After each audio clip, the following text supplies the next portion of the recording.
गलती का एहसास। संध्या और स्नेहा दोनों सगी बहनें थीं। बड़ी बहन संध्या की उम्र लगभग 25 वर्षों की थी तभी उसकी नौकरी शहर के एक बड़े इंजीनियरिंग स्कूल में क्लर्क पोस्ट पर लग गई। संध्या की छोटी बहन स्नेहा उससे 8 वर्ष छोटी थी। जिस वर्ष संध्या की नौकरी लगी, स्नेहा उसी स्कूल में 12वीं की परीक्षा को बहुत अच्छे नंबरों से पास किया। संध्या ने स्नेहा का एडमिशन उसी इंजीनियरिंग कॉलेज में करा दिया। उस इंजीनियरिंग कॉलेज में अमीर घरों के लड़के लड़कियां भी पढ़ते थे। स्नेहा की दोस्ती इसी प्रकार एक अमीर लड़के मयंक से हो गई। मयंक चाल ढाल दिखने में अच्छा लड़का था, दिखने में बहुत अच्छे घराने से था और अच्छा बर्ताव करता था सभी से। इसीलिए दोनों की दोस्ती बहुत आसानी से हो गई। दोनों साथ में रहने लगे। स्नेहा और मयंक की दोस्ती इसलिए भी हुई कि दोनों पढ़ने में बहुत ही अच्छे थे। दोनों आपस में स्कूल में बैठकर पढ़ाई किया करते थे। किसी भी विषय में कोई प्रॉब्लम होने से दोनों एक दूसरे से पूछ लिया करते थे। दिन भी तो कई बार आपस में स्पर्श भी हो जाते थे, फिर भी कोई फर्क नहीं पड़ता था।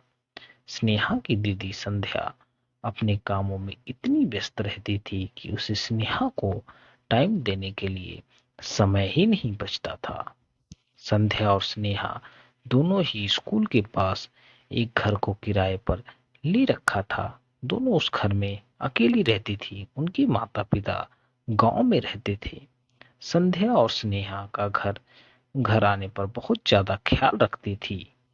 एक दिन दोस्त मयंक को अपनी दीदी संध्या से मिलाया।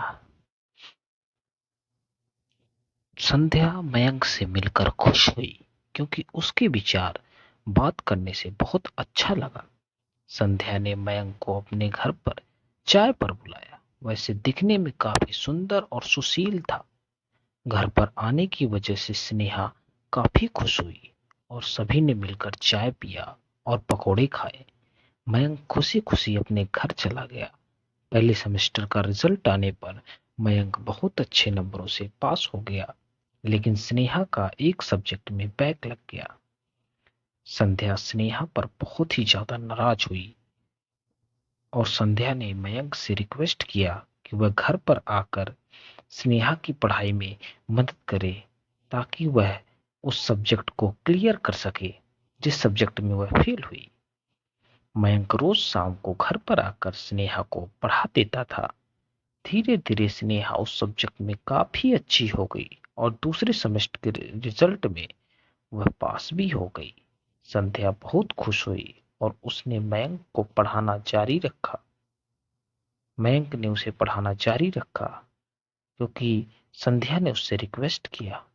मयंक भी मान गया था। एक दिन संध्या को किसी काम से उसके गांव उसके माता पिता के पास जाना पड़ा।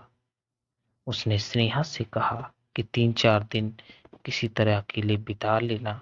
संध्या चली गई। शाम को मयंक पढ़ाने आया तो पता चला संध्या गांव जा चुकी है। मयंक ने स्नेहा को पढ़ाना शुरू किया। एकाएक पढ़ाते पढ़ाते दोनों का स्पर्श हो गया। दोनों अजीब सा महसूस करने लगे। ये स्पर्श कैसे हुआ? दोनों बहुत ही अजीब महसूस करने लगे। स्पर्श होने के बाद मयंक बेचैन हो गया। उसने स्नेहा का हाथ पकड़ लिया। मयंक ने स्नेहा का कमर भी पकड़ लिया और स्नेहा की तरफ आगे बढ़ने लगा। स्नेहा भी मदहोश हो गई। उसको भी मानो होश ना रहा हो, लेकिन अचानक उसने अपनी दीदी की बात याद आ गई कि किसी भी लड़के से शादी से पहले हम संबंध स्थापित नहीं कर सकते, नहीं तो भविष्य में हमारी जिंदगी खराब हो सकती है। वह मयंक को दूर हटाने लगी, लेकिन मयंक मान ही नहीं रहा था। गुस्से में उसने मयंक को एक चांटा मार दिया। नेहा ने मयंक को अपने घर से भगा दिया। बोला, यहाँ से भाग जाओ, फिर कभी मेरे घर दिखना मत, मेरे घर कभी मत आना। संध्या के घर आ जाने के बाद स्नेहा ने उसको सारी बातें बता दी। संध्या ने स्नेहा को शाबाशी दी कि उसने बहुत अच्छा काम किया। संध्या को अपनी गलती का एहसास हुआ कि आखिर क्यों मैंने मयंक को अपने घर पे बुलाया।